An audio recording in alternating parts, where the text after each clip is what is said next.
మరలా దేవుడి మందిరానికి వెళ్ళావు, నింద వచ్చిన, అవమానం వచ్చిన, వ్యాధి వచ్చిన, పిల్లలు లేకపోతే కష్టం వచ్చినా మేము వెళ్ళిన స్థలం ఏంటి తెలుసా? దేవుని మందిరం బలిపీఠం దగ్గర మా కన్నీళ్ళు వలికించాం. ఈ రోజు అదే ఊళ్ళో ఓ ఘనమైన సేవకుడిగా వాడుకుంటున్నాడు. నాకు 2 కాళ్ళు పడింది, కిడ్నీ కడుపులో ఉంది, వెన్నుముక ఆపరేషన్ అయిపోయింది, చెవిలో ప్రాబ్లం ఉంది, కన్న బిడ్డలు ఎత్తుకుని ఏనాడు కొంత దూరం పోయినది. కానీ యేసయ్య శిలువ సువార్త కాడి నా భుజాల మీద వేసుకుని పల్లె, పట్టణం, ఊరు, వాడ, ఆంధ్ర, తెలంగాణ తిరుగుతున్నాను.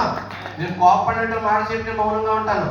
2 కాళ్ళు పని చేయకపోయినా, కన్నబెట్టి ఎత్తుకుపోయినా, కాళ్ళకి స్పర్శ లేకపోయినా, పాదం పడిపోయినా యేసయ్య కోసం బ్రతుకుతున్న నేను వికలాంగున్నా.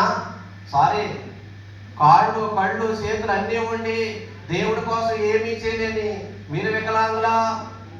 మాట్లాడుతున్నారు. కోపం దాకా కోపం రావాలని అన్నాను నేను.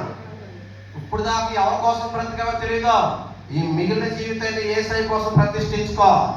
బ్రతుకుంటే క్రీస్తే, అంతే. ఇక బ్రతికే యేసయ్య కోసం బ్రతుకు. చనిపోవలసి వచ్చినా యేసయ్య కోసం చనిపోవాలి.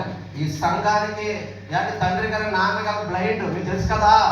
ఆయన ఎంత మందిరం కడితే మనం ఏంటంటాం? కొంపలు ముడుతుంది తప్ప. అవునంటారా కాదంటారా? వికలాంగులు చేస్తారండి సేవ.